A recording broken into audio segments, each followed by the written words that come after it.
Donc, je vais vous expliquer comment j'utilise et je fais fonctionner FireCapture. Donc, FireCapture, c'est un logiciel qui commence à avoir quelques années. J'ai traduit en français la version 1.1. Maintenant, nous sommes à la version 2.7. Donc, il y a quelques versions différentes. Alors, le premier temps, ici, sur la partie gauche, se trouvent tous les panneaux de commande, d'affichage et de contrôle.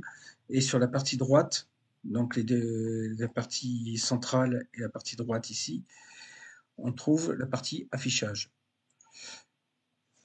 Donc dans la partie gauche, je vous ai dit qu'on trouve les boutons de commande et d'affichage. Ici, on a le bouton d'affichage image. Donc on peut sélectionner le mode 16 bits, ce mode bin2, et ici le bouton pour avoir max, donc le maximum de capacité de la caméra. Donc on est en 1500 sur 1500 environ. Donc au niveau de l'affichage, ce petit carré représente les 1500 sur 1500. Si je veux l'afficher au format max, ici, ajuster la prévisualisation à la taille de l'écran, je l'affiche au maximum de mon écran. Donc je reviens en BIM2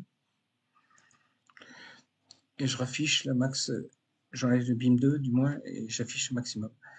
Alors si actuellement je n'ai plus de soleil, donc j'ai un affichage noir sur noir. Si je veux sélectionner une zone de l'affichage, je peux faire avec un click and drop, définir la taille de l'image avec le bouton gauche. Et automatiquement, il me recrope la taille de l'image. Il m'indique ici directement la taille que je souhaite. Si je veux une taille déjà prédéfinie, je clique sur ce bouton-là et j'obtiens des tailles diverses et variées déjà prédéfinies. Donc en appuyant sur le bouton droit, ce bouton ici, je définis la taille. Le fenêtre qui est la plus intéressante pour moi, c'est celle-ci. C'est le zone contrôle. Donc par défaut, on a toujours le gain qui est marqué. Donc 100 sur une caméra ASI, c'est un gain nul. L'exposition, donc qui est marquée. Vous avez ensuite d'autres paramètres que je peux faire afficher. Ici, charger les paramètres de la caméra.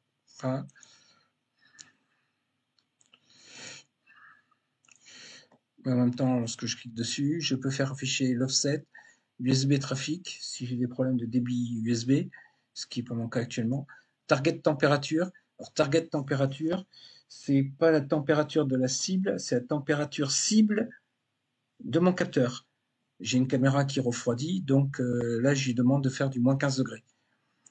Vous avez le bouton plus qui permet d'afficher un certain nombre de choses, avec des petits boutons ici pour visualiser ce qu'on veut afficher.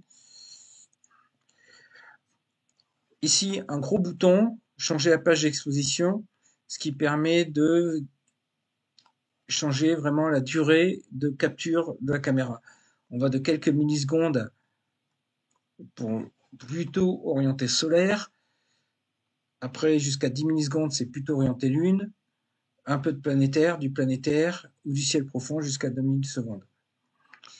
Donc ça, c'est vraiment la zone contrôle que je laisse afficher en permanence. Donc je raffiche le max. Ma caméra fait 3000 sur 3000, donc elle a un format carré. C'est une ASI 533 mm Pro, parce qu'elle est refroidie. L'onglet capture.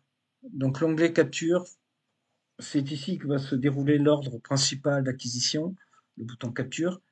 Donc le bouton capture, c'est celui-ci, avec la flèche d'enregistrement. Mais on retrouve différentes choses. Ici, on a le nom du fichier sur lequel la capture va être faite. On retrouve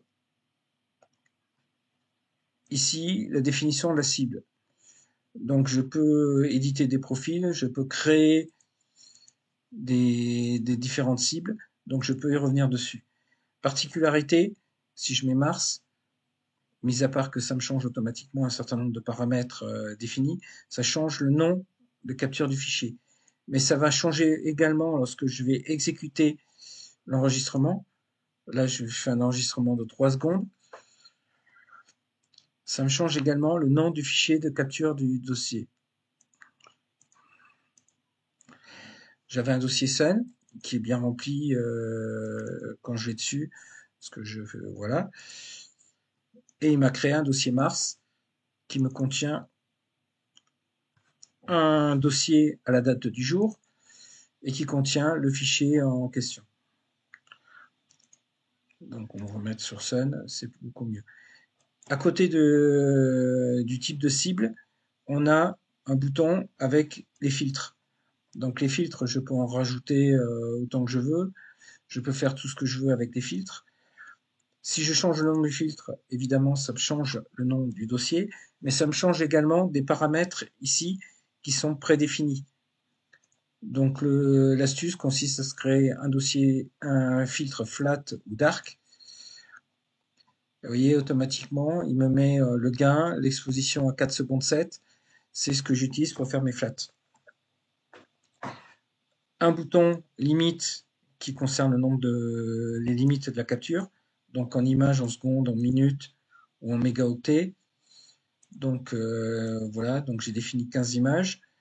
Le bouton à côté définit le type de sortie du fichier d'acquisition. Donc SER, le mode qui est vraiment prédigéré par toutes les applications d'astronomie. AVI, c'est plus pour faire Mumuse, parce que les logiciels l'acceptent très mal, et en plus, comme c'est un mode compressé, on perd énormément. Et des modes ici, quand on capture avec des images, avec des modes d'image. En dessous, vous avez vu le bouton marche, pause, arrêt. Lorsqu'on fait une capture, on a les zones statut qui changent. Donc, disque, il m'informe de ma capacité de disque dur que j'ai disponible à l'emplacement de mon dossier. Donc, si j'ai plusieurs disques durs, c'est pas le disque dur total, c'est le disque dur de l'emplacement du dossier de capture. Donc là, j'ai 3,2 téraoctets de disque vide. C'est normal, j'ai un disque dur de 4 Tera. Le solaire a tendance à être un petit peu gourmand quand on fait des captures. Ça m'indique en dessous le nombre d'images tampons que j'ai. Donc quand j'ai une grosse mémoire comme moi, comme 32 gigaoctets, ça permet de digérer vraiment tout le flux USB 3 qui est absorbé. Lorsque j'ai un petit espace mémoire et un gros débit USB 3, du style 200 ou 300 images, forcément, à des moments donnés, il va y avoir un goulet d'étranglement avec le disque d'enregistrement et la zone tampon va être utilisée. FTPS, FPS, c'est la vitesse d'acquisition. Donc là, c'est normal, il est hyper lent. On va le remettre un peu plus rapide. Ouais, donc il est au maximum de la capacité de la caméra en full frame de 20 images secondes. Raté 0, c'est parfait tant que ça reste à 0, c'est bon. La zone histogramme, très pratique lorsqu'on veut faire du solaire pour définir son seuil à 80% ou lorsqu'on fait ses flats. Donc là, comme j'ai pas de soleil sur ma caméra, donc tout est noir, donc noir sur noir, j'ai mon flat qui est à 0, mais en pratique, ici, vous avez le courbe de l'histogramme qui apparaît. Dernière chose que j'utilise, c'est température. Là, je l'ai remis à 0 degré et on va voir que il va la retendre et la faire rebasculer vers 0 degré. Il existe 3 autres fenêtres que je n'utilise pas. Statistique, c'est vraiment anecdotique, voilà, pour ceux que ça intéresse. Pré-traitement, je n'en fais aucun. J'utilise les logiciels pour traiter, mais pas pour pré-traiter. Donc je n'utilise pas cette fonctionnalité-là. Et paramètres, c'est une zone dans laquelle on retrouve tous les modules de choix et d'options que possède Fire Capture. Et donc là, on est vraiment très, très vaste, très libre. Donc dans la zone gauche, donc voilà, grosso modo, mon affichage tel que je le considère et j'utilise, sachant que vous voyez, la température va retomber vers 0 degré, puisque j'ai demandé une température de 0 degré. Donc c'est reparti. Ici, vous avez un bouton ajuster la taille de l'écran. Ici, ce bouton-là, je n'utilise pas. Bouton caméra pour augmenter le pourcentage de vue. Vous avez la même chose avec ça. Donc là, si on avait une image, on pourrait jouer avec le zoom et le grossissement. Et surtout, très intéressant, 3 boutons ici qui sont utiles. Le premier, un séquenceur que je n'utilise pas. D'autres vous diront qu'ils utilisent en permanence, mais c'est ça. Un bouton qui est fait pour les timelapses. Donc pareil, moi je n'utilise pas. Et j'utilise le bouton interface script. Donc interface script, c'est voilà, faut voir ça comme un déroulement d'un script préenregistré avec quelques instructions, avec une liste qui est vraiment très basique. La première instruction qu'on peut mettre, loop 200, faire une boucle de 200. Après, on va les dérouler. J'ai dit d'attendre 200, mais c'est 200 millisecondes. Donc, si je mets 200 000, si je mets 20 000, il va attendre 20 secondes. Je peux lui dire de faire un bip et de faire une start capture de 3 secondes. Bien finir le tout par end loop, puisque vous avez un loop au départ, il faut un end loop à la fin pour lui dire que ça finit la boucle. Et donc là, il va m'exécuter ce script en boucle. Voilà. Donc c'est comme ça que moi, je fabrique mes scripts. Alors, end loop 200, si le end loop 200, on peut pas faire end loop 400, c'est encore expérimental, ben, je mets plusieurs boucles les unes derrière les autres. Et donc là, il est parti pour faire 200, 400, 600 boucles, attendre 20 secondes entre chaque capture et faire des captures de 3 secondes. Vous voyez. Donc là, il est parti, il va attendre. Et il m'indique total directement ici les 600 boucles qu'il doit faire. Donc voilà comment moi je capture mes films. Alors, un autre mode qui existe et qui est très utile dans tous les boutons. Alors ici, vous avez différents boutons, mais qui sont plus ou moins utiles, mais moi je ne les utilise pas. J'utilise celui-ci, autoguidage. Initialiser le matériel. Alors, pour initialiser le matériel, il faut aller sur le petit télescope. Le petit télescope, on trouve dans matériel, télescope. Utiliser l'interface du télescope.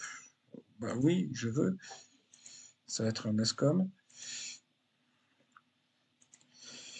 Utiliser l'interface. Un petit temps.